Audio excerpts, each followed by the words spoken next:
Rather than continue my parasitic ways, I thought I'd contribute a little to this group.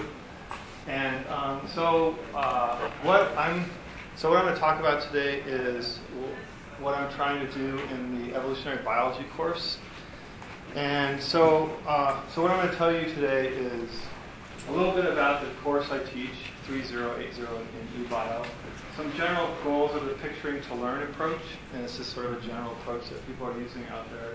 What I did or try to do using this approach, some examples from the class itself, and then a summary of what some of these pictures tell us about what students know or don't know about evolution. So here's a little background on the course. The enrollment looks like this. So over the last 4 or so years, the enrollment's been increasing pretty steadily. So we're now about at 200 students this year in this particular course. The vast majority of them are eBio majors. And then there's a scattering of people from elsewhere on the campus. And then my course, I teach one half of this course basically. And so what I did after my sabbatical was change the course significantly. And the first thing that happened is that everybody hated this course. That was your first effect? Yeah, so that was the first really demonstrable effect. And there's a whole. Did they love it before? Well, so they loved it, sort of. So here's a kind of a warm fuzzy right here, and here's a serious hate. And then slowly we've been going towards warm fuzzy over time. And so the grades are pretty much pretty steady, more or less. There's about 20% of the students get A's, and then lots of B's, a bunch of C's, and hardly any D's or F's, because the new F is really the C minus. And then there's no relationship between how well they like the course and grades, but there is a relationship between how many students are in the class and the course at CT. So the fewer students there are, the better off you are as being judged by students. You extrapolate to 0 students. It goes off the charts. This isn't good. And then this is sort of what I've done. This is what I do in the class. So I had students record what I do in class. So this is 2010. It looked really different when it was all warm and fuzzy, which is pretty much I just lectured all the time. And now I do a whole bunch of things. I'm still lecturing about 45% of the time, but I do a whole bunch of other things in there as well. And so what I want to do is talk about this little piece of it, which is about 10 to 12% of the class time on average.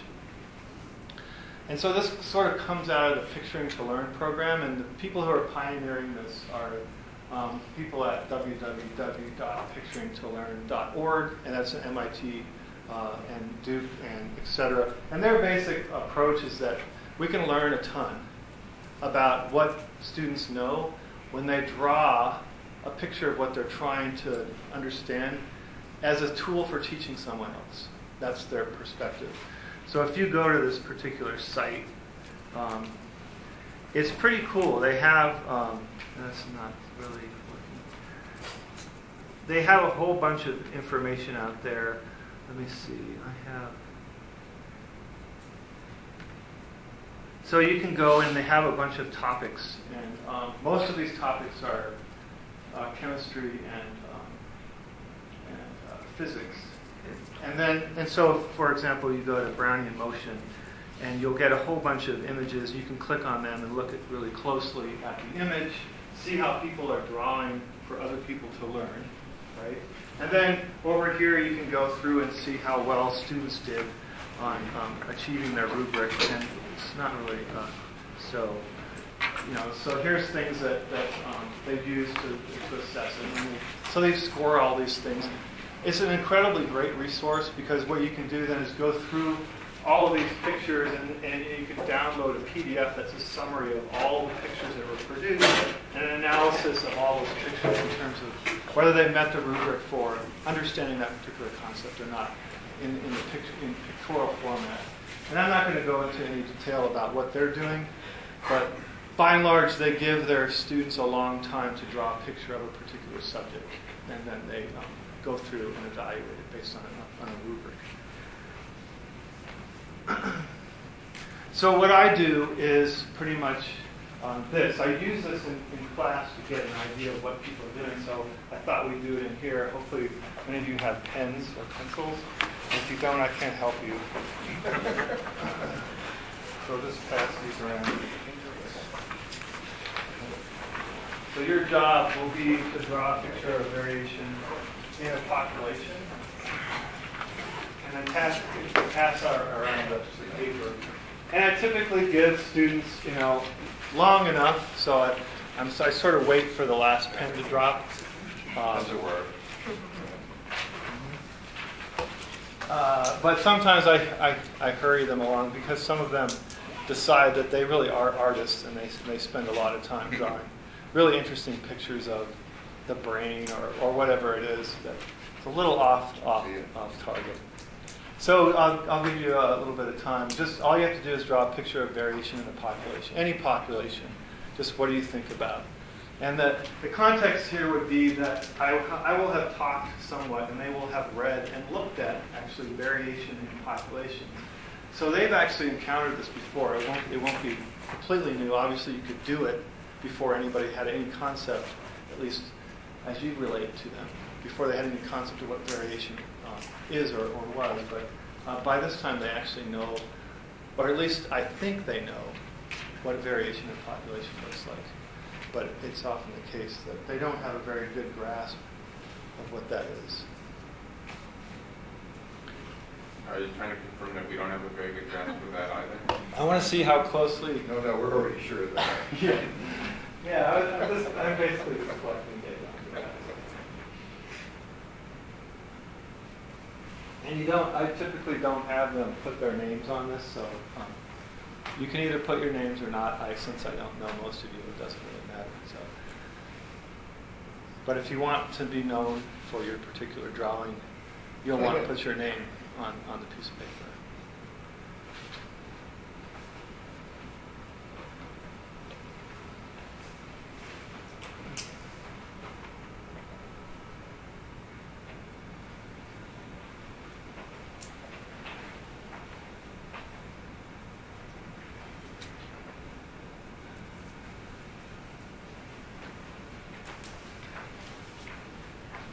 And then when you're done, if you just raise your hand, I'll come around and pick them up.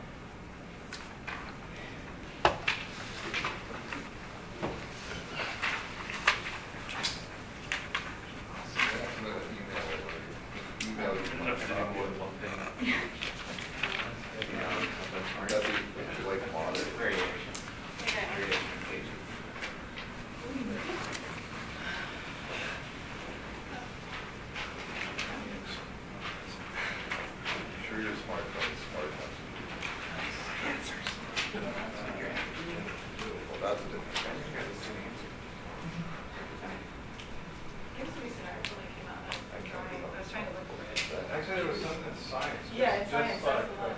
Yeah. Great.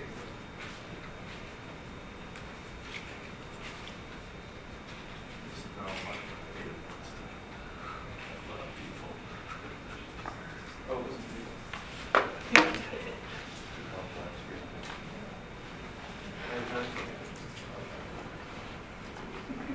Come on, they should have.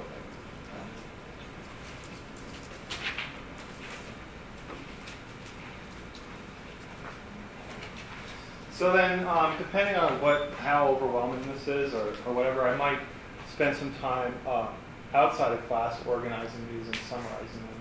Or I'll just go through them and sort of sort them and look at them and then sort of pick some that illustrate the span or some range of perceptions that people have about what this particular topic is. And so I'll just put a couple up that are just on the top of the sheet.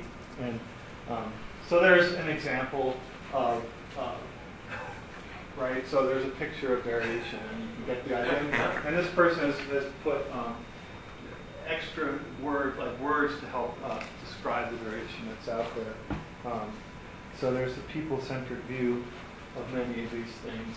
And you can kind of get an idea of what people think about in terms of variation in nature. Those are all smiley. Some of them are. That might be.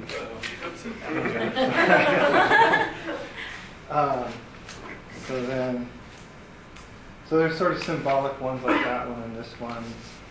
There's lots of those. There's summative ones like this one.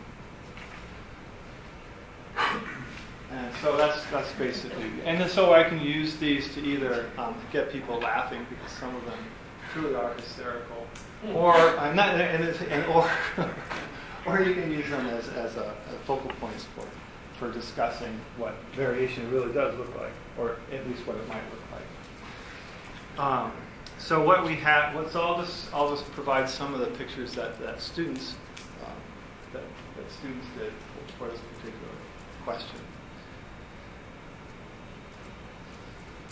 So there's there's a bunch of categories, but you can pretty much boil them down to 3 different views. So there's this realistic view, and a lot of students are really realistic. They're trying to draw what nature actually looks like. There's presumably a giraffe. Then there's the summative view, and I'm always interested in what they put on the axes.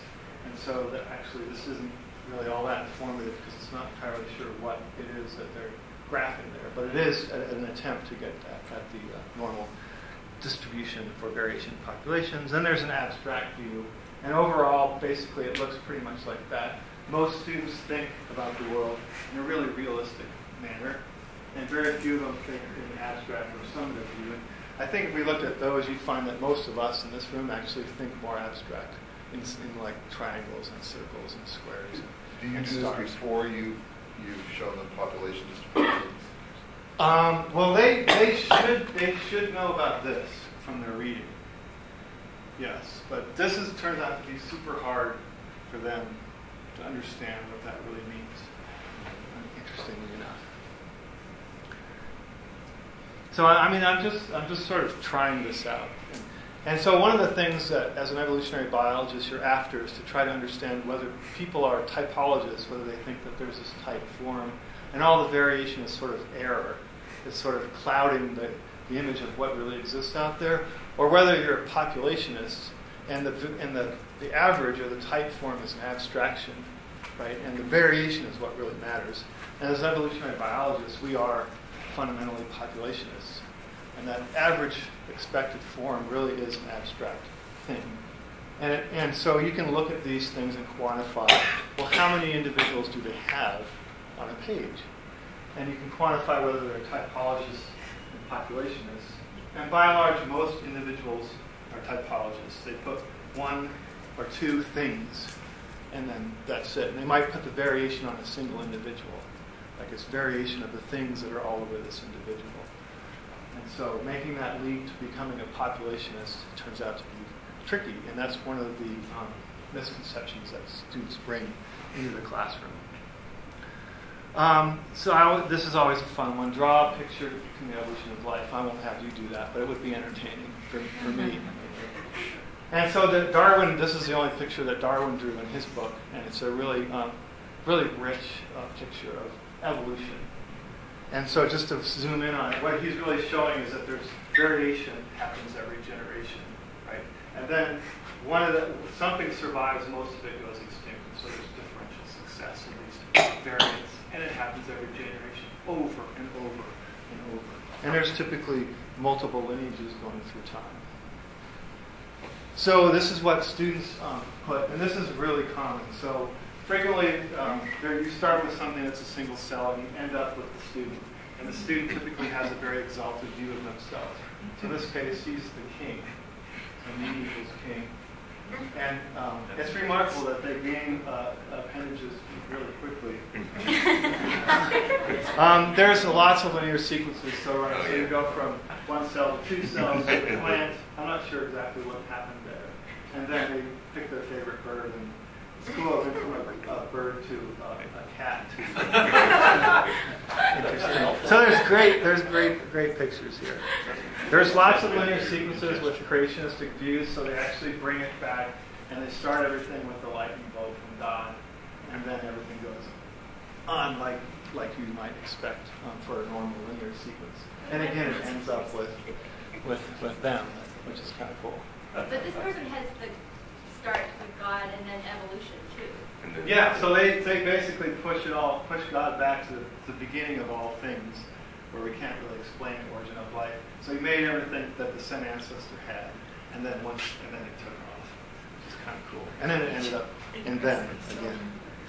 And then there's some folks that have a fairly sophisticated view of evolution, but still have a creationistic view. So here you have God that initiates the Big Bang, and then diversification in a Darwinian sense. And then what's really cool is they actually have humans veering off into this special box where they can actually perceive the supernatural, which is kind of cool.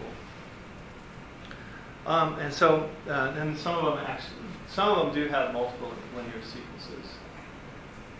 And it's always interesting to see whether or not they think evolution is still happening, because most of them think that evolution has actually stopped. It all happened in the past.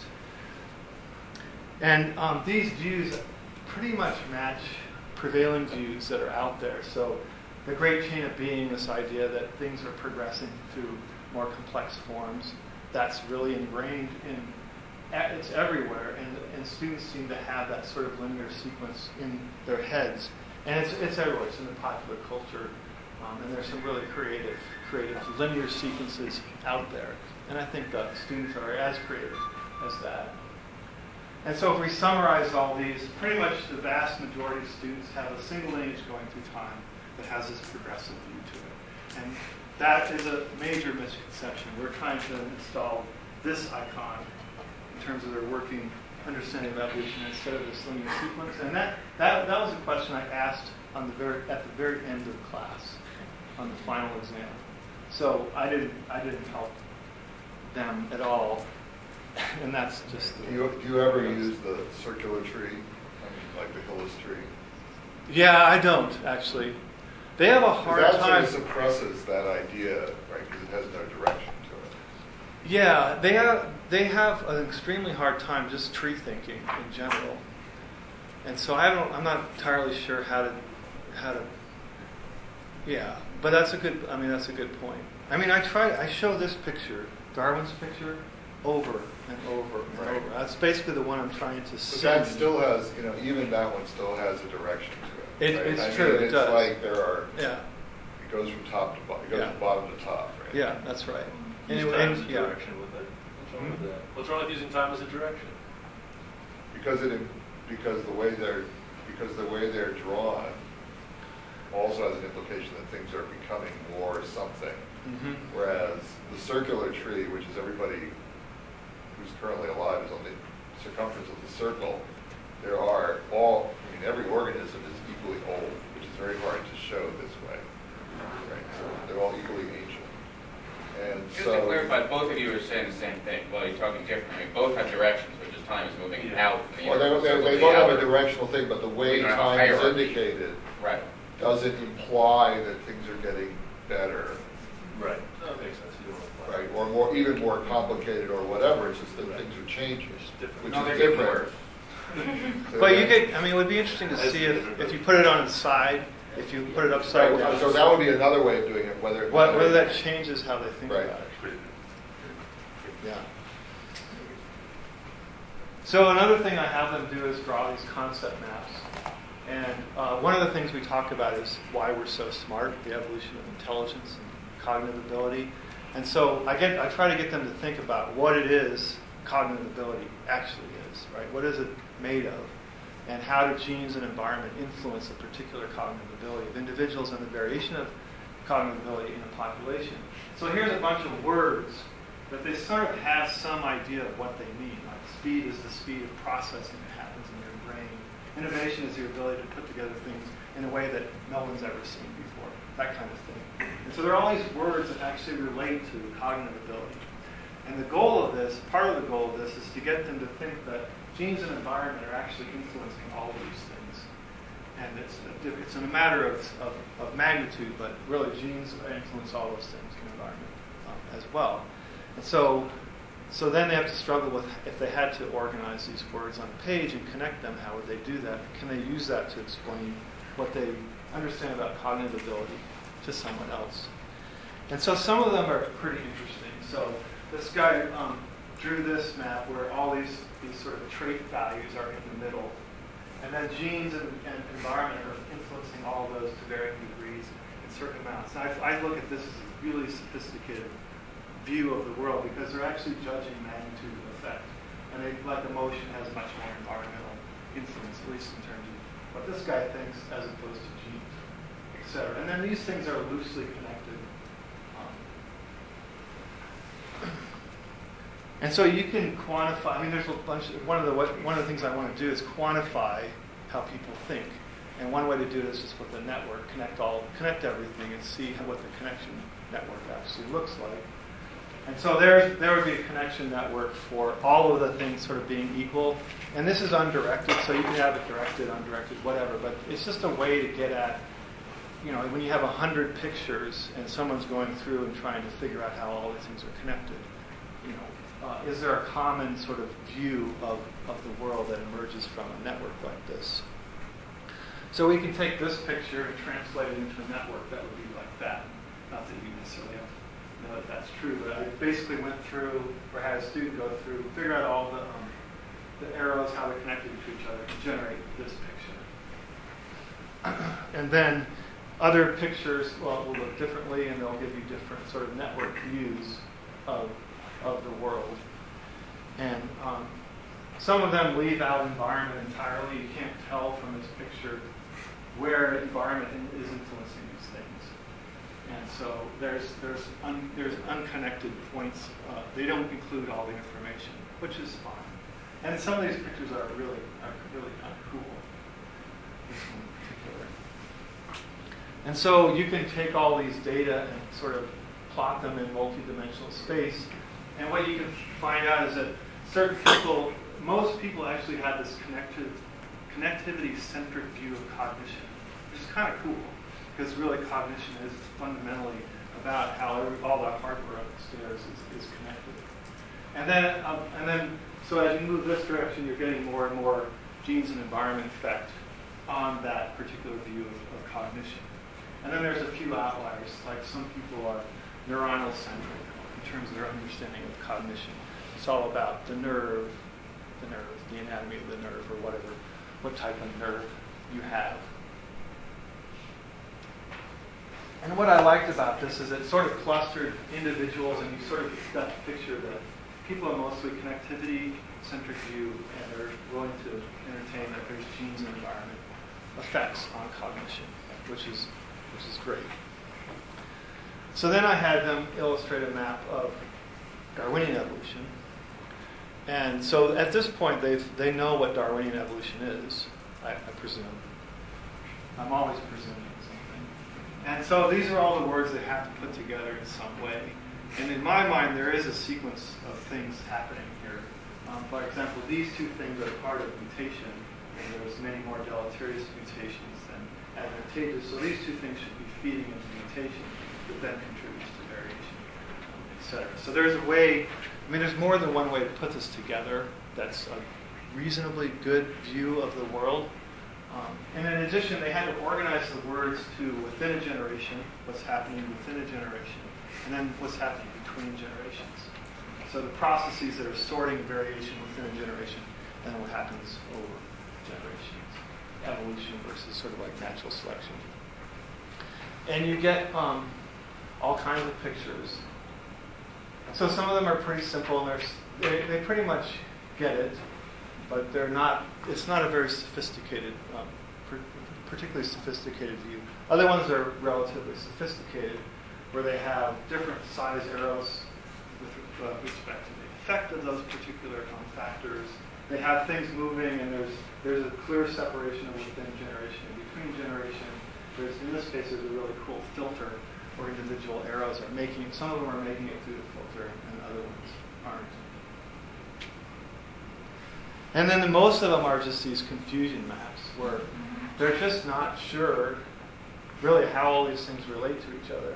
And part of it is that they get going on a particular way to think about it, and they quickly become lost in all the words and their meaning. And so actually how you implement concept maps turns out for me it's really difficult to make it an instructive event. It's not an easy thing to do, it turns out. And so I think there's more confusion maps than not. And so if someone tried to explain this, they would quickly end up in a point where they didn't know what they were talking about, which is partly what we're after, is to figure out what they do know. And so again, you can make networks from these things, and so these are the networks for a bunch of different sort of set of students. Some just refuse to do it. This is fine. And so this is sort of what an ideal network might look like, or one possible work, right? So mutations, deleterious and advantageous feed into mutation that feeds into genes that contributes to variation. Environment contributes to variation, that contributes to functional differences among individuals, that determines fitness, and eventually that leads to evolution. So that would be one way to do it, not necessarily the only way, but so then you can ask, well, how close do all these things come to a particular view that can be quantified in these networks? And so that's this view right here, 22. And then here's all the individuals in this particular section. And unbelievably, there actually isn't any common view. And so the basic message here is it's just a scatter shot. There isn't a single pattern that repeats, which I found interesting. And I'm not sure why that is. So I just, if you don't mind, let's do one more of these collect data on you guys. From semester to semester, do the pictures change? Well, so most of this is just a single semester, so I'm just sort of starting this. Oh. So I can't tell you the answer to that yet. So pass those around. And your job is to draw what you think natural selection looks like. Let's go through this. I want that table. Should it end in a cyclist? I did. Cyclists are car. Somewhere in here. One on each one. Is it there? Is there another one? Yeah, there's one over here.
I like how the guy was ambivalent to begin with.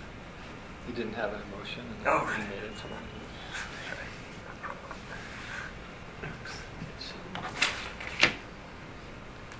I've been outed.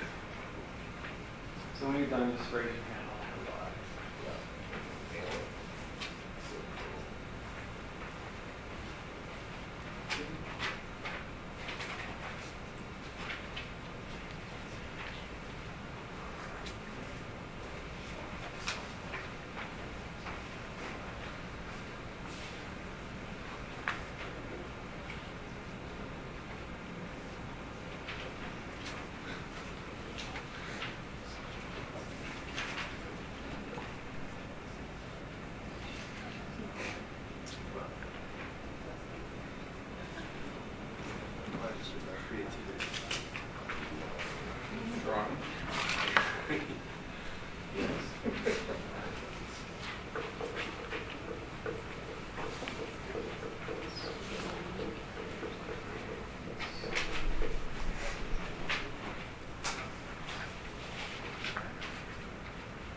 have this on there.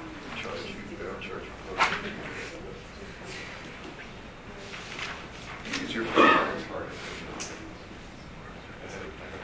So let's see. I think I'll just show a few of these and then we'll move on. Ooh, that's a physicist. So that's really cool. I kind of dig that one. I'm not sure exactly. The what. brain there. So when you move selection through the population, it creates magnetic fields. That's cool. Magnetic field transfers to the direction. So that would be what I'd call sort of conceptual. Then there's sort of a realistic view. Can we come back to that actually? I actually think, so there's a huge amount of interpretation that we're being asked to do. Yeah. And inference that doesn't map onto, the artist's intent.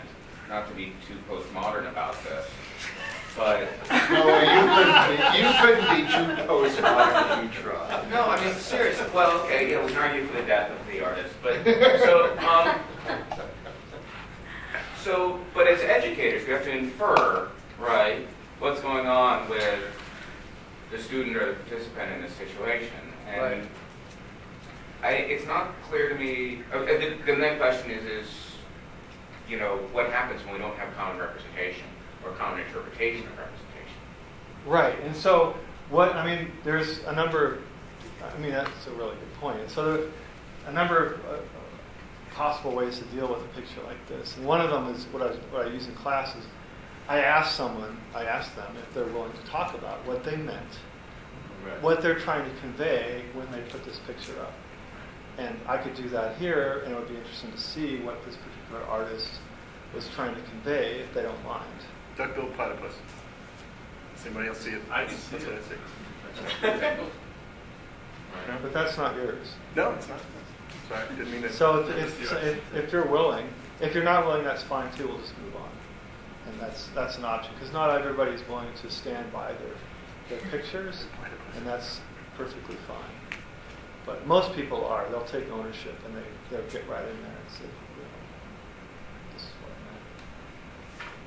So no takers. There's only one of us that can do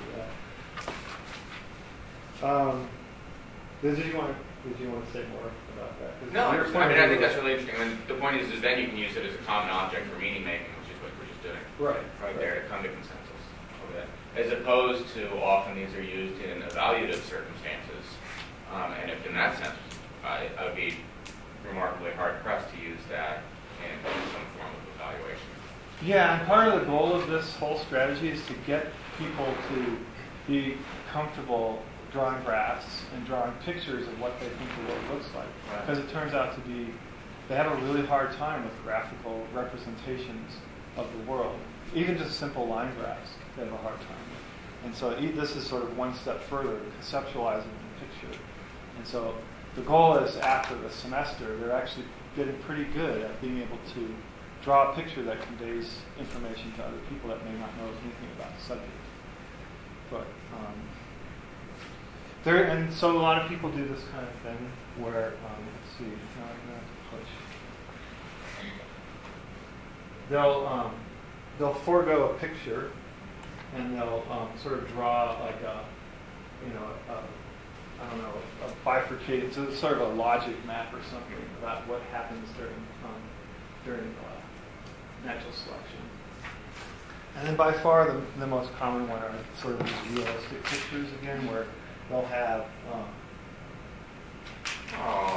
have some organisms out there in nature, and those organisms will either live or die depending on some particular condition.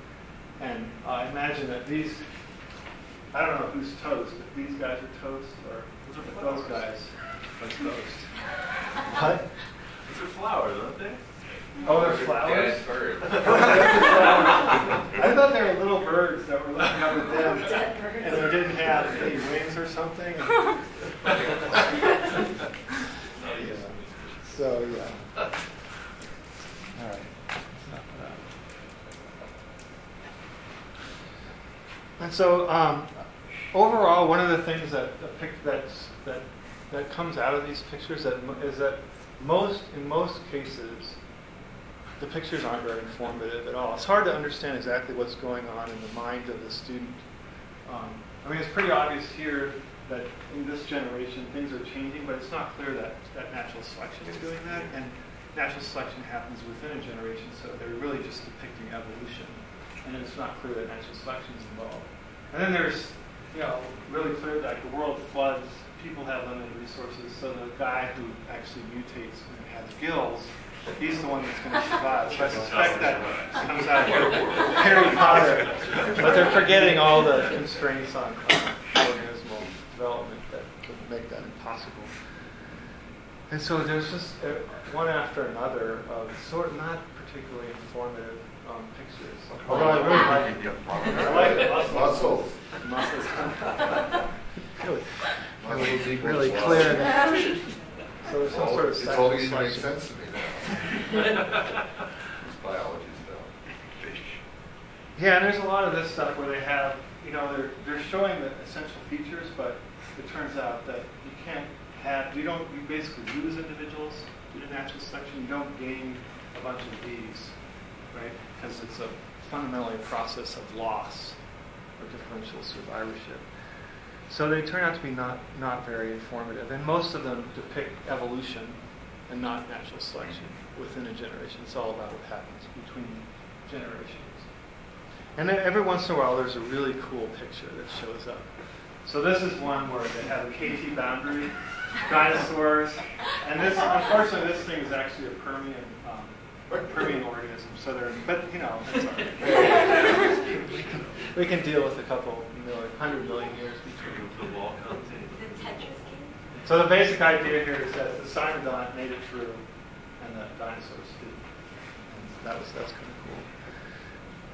So just to summarize, so I think this is a really good strategy to reveal misconceptions, and you see them over and over and over, and they're really common.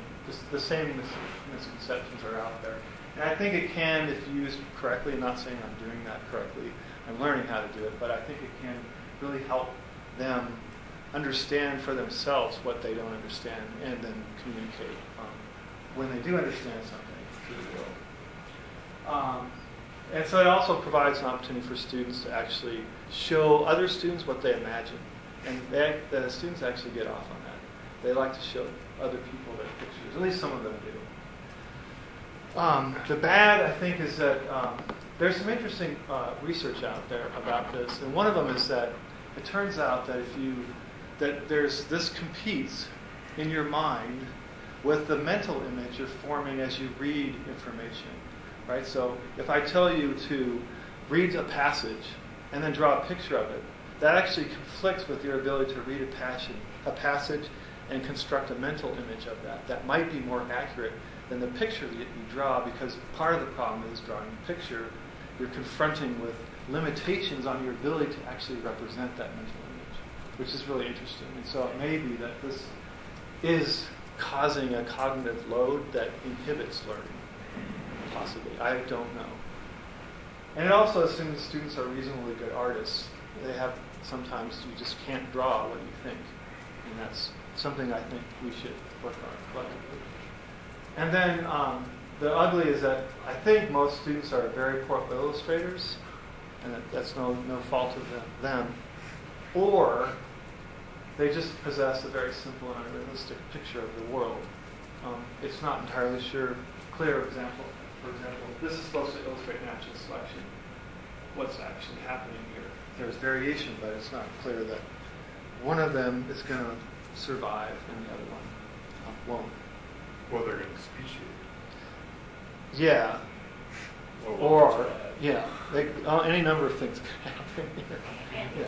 I'm just curious, have you ever thought of just pairing the picture with words? So either the students all need to draw something, and then they have to give it to somebody else, and then the other person has to explain what they see, and they have to somehow generate.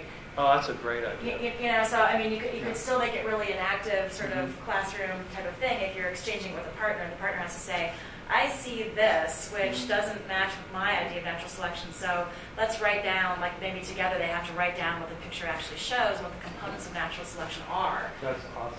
I love Then it's not just they're crappy illustrators. I'm a crappy illustrator. I couldn't draw anything to save my life. But I could sure as heck write it down in words. You know? So like I'd love to be paired with somebody else who could draw, and then I would feel like I'd be really good because I'd be seeing their picture, and then that I'd be providing the words. So do it as small groups instead of individuals. Or Because have right everybody now, draw their own illustration, but then Yeah. come together in small groups and Uh-huh. put words to it.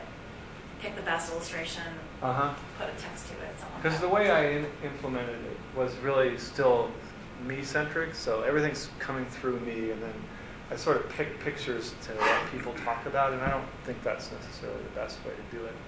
It's just the way I did it because it's the first time through kind of thing. That's a great idea. And so that's pretty much it, I think. That's all I have to say. So how long did you spend on this in class? So it's about 12% on average of each class period. So I might do it once or twice at the most. So it's not a lot of time because you don't have a lot of time to do it, and it takes a while for people to put their pictures together. So there's this dead period that happens, but they're all engaged. They're typically all drawing, and some of them are like all things. Some individuals are way more invested in it than others, which is pretty common. But I think in the end, when you get the pictures, it's really valuable way to get at what they think they know, and all the misconceptions that they have. I think my comment just related back to what Noah was saying, which is that who the heck knows sometimes what somebody meant when they drew it. So if you had a text that went with it, then you would know, and then it would be even cooler, because then you'd have this pictorial representation of what the student's thinking, and then their effort to translate it into words. Yeah, and the drawing to learn program is we give the student a lot more time, and they're actually putting text with the pictures, and basically almost like a textbook, where this is what's happening here and this is going there. And I try to get them to not put any text on it, so that they're actually forced to try to image what they think. Yeah, but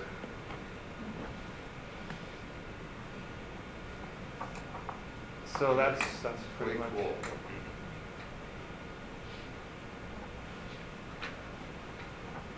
So to up the ante a bit, and just to mention something that my colleague Alex Reppany and I have been doing in our class that we've talked about to this group a couple of times, I guess, Game of Science Education.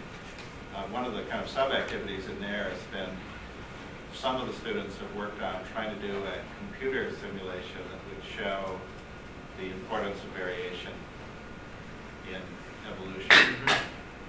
And I say raise the ante because you have to actually make this stuff happen. You can't just draw something. Right. So in some ways, one might think that people's efforts to do this would be more revealing in certain ways, but I can say that, boy, it continues to be really difficult.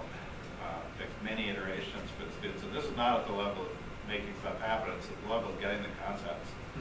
So really unexpectedly difficult. You know, you think you've explained things adequately and even differentially, no, it's got to show variation. Yeah. And time after time, they come up with things where there really isn't any variation in there at all. There's just something happening. But just to say a little bit more about that, in case you're interested, the tools are becoming available now so that there isn't too much investment needed to get people to the point where they can actually create stuff like that. So when you talk about creating something, what are you actually creating? You're writing a computer program. So the particular thing we use is something called agent sheets, but there are other things. So it's actually a remarkably short learning curve to get to the point where you can have little things that run around and live or die and reproduce and those kind of things. So the mechanics of creating models like that is kind of getting within reach. I'm not saying next week you should do this in your class, but it's probably foreseeable that there'll be tools good enough. If you add in, as you point out, it's not like people are good at drawing. So it's a different perspective faces other issues. Do you have your students draw graphs also? Yeah, lots of that. And what kind of I would think that that would be a little bit potentially more easy to interpret where their problems are with graphical representation, because it seems like there's a finite number of things you can mess up. Yeah, that's an easier thing to deal with because it's either this way or it's all about what the graph should look like and what the axes are labeled, the axes labels. Whether the graph actually shows what they think it shows. Yeah, so we do a lot of that, and it's sort of like that's because most of their exams are draw a graph or do something graphical. Yeah, I didn't show any of that stuff, but they get pretty good at that. Have you seen Ross Neen's work from OSU? The reason I bring it up is because he uses computer-aided text analysis to look at how students think about evolution. And the little diagrams that you have, the little network maps, are exactly what he's producing from his analysis of what the students write. How do you they spell write that? Nehm, N-E-H-M. N-E-H-M. I could probably just forward you some papers, but but it's really interesting that you guys converged on a similar way of demonstrating how people are connecting the concepts together. So he has these maps from thousands of student responses to questions about evolution, and what he's showing is the relationship between the different kinds of terms that people tend to use and how they use them. So lots of times people use incorrect terms, but they connect them together in ways that are wrong. But they've got thrown in there a couple of correct ideas. And so it's a really interesting representation, just like yours is, of the misconceptions that are added in to the correct ideas. Yeah, part of it was the goal was to struggle with how to actually quantify things that are not easily quantified, like a picture. And so that's one way that turns out to be pretty easy to do. Yeah. No. So I just wanted to play on Clayton's comment too. You could imagine with the advent of technology, not only does this allow you to forego the limitations of not being a good drawer or representer, although that's an interesting question in its own right.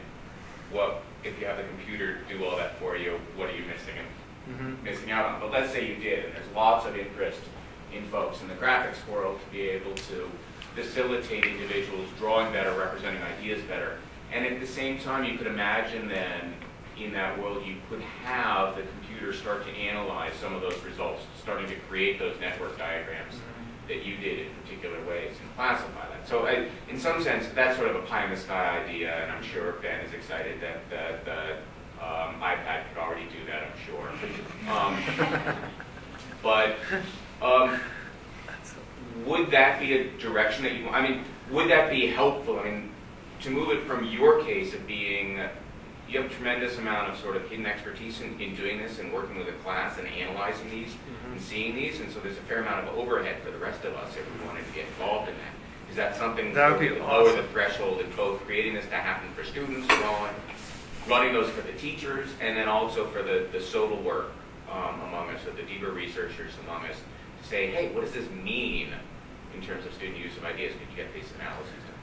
That'd be awesome. I think the place to start would be kind of like the stuff that Mike was showing, where you have a graph and you have students are drawing a graph, and just how far away they are from the general form of the graph would be really useful to know. Like, what does the distribution of residuals, each student being a residual, look like, right? Depending on the teaching approach that you're taking. So even before you get to pictures, which are harder to do, just doing graphs where a bell-shaped curve has a specific form to it, and a lot of students don't get that the bell-shaped curve really has that specific form. Right.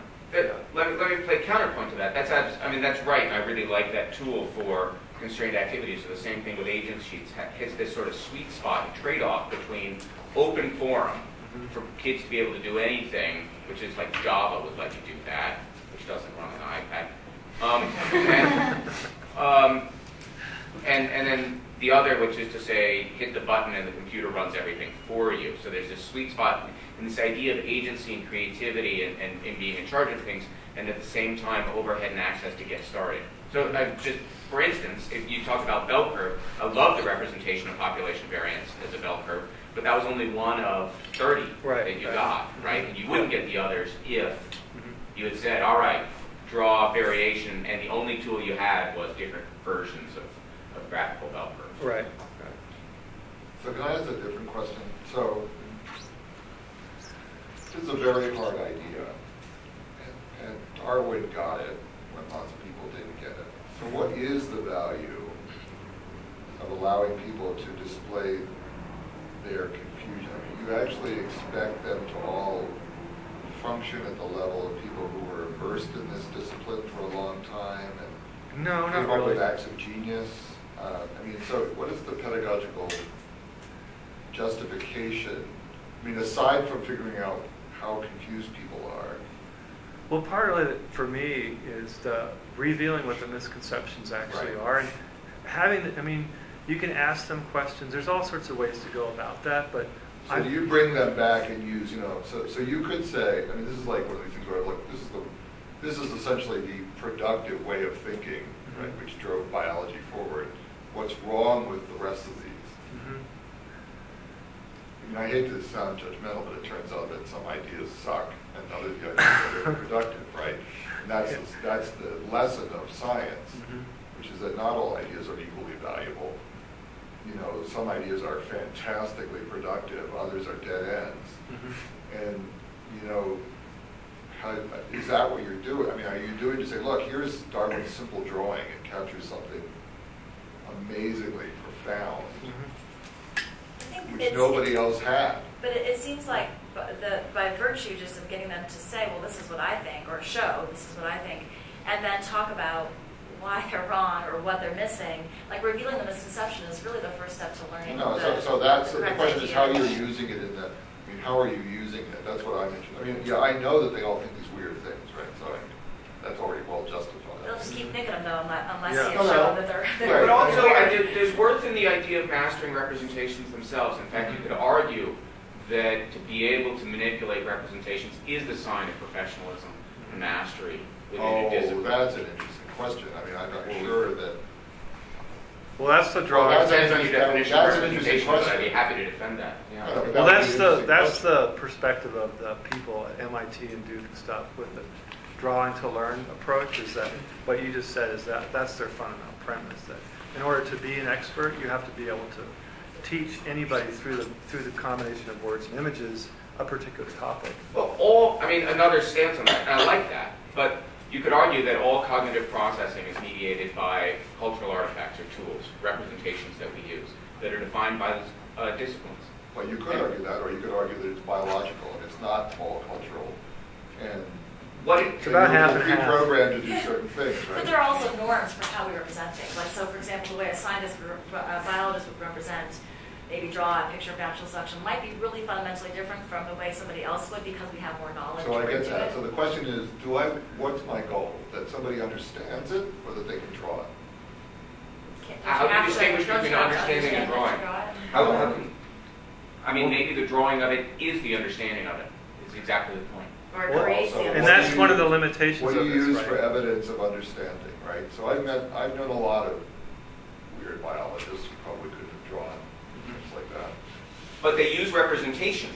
They use language, words, drawings, mathematical equations. All of those are representational formats Yeah, but that we actually used in these, that all of those were used in. Yeah, Yeah, if you can't communicate it, then you probably don't know it. Right, so the question is- In some way. I mean, I can see a situation, though, where somebody might have a pretty good understanding or a fairly decent grasp of something, but just because of the particular examples, models, or whatever they use to represent it, other people couldn't understand what they were drawing. Yeah, and That's that's not what like I the point out idea. is the bad part of this is that you either can't represent what you know, or your ability to represent it conflicts with your image of it in your mind, which is sort of the same thing. It causes a lot of confusion, and you end up losing it pretty much. You lose the message. And at some levels, with some forms of using representation of drawing, I can also very easily see people running into issues where their ability to draw just Isn't good enough. isn't good enough to represent what they want to show. So depending on how you use these drawings, it looks like a fantastic opportunity for me, or to me, to have students jointly engage in this kind of creation of knowledge and creation of meaning, getting to share what they understand and work as kind of as a community of learners together to give definition or to give meaning to the term, evolution or natural selection or whatever it is. And I think that's a great learning opportunity, which does have good research support. If it translates into an actual understanding of the process, that's fine, right?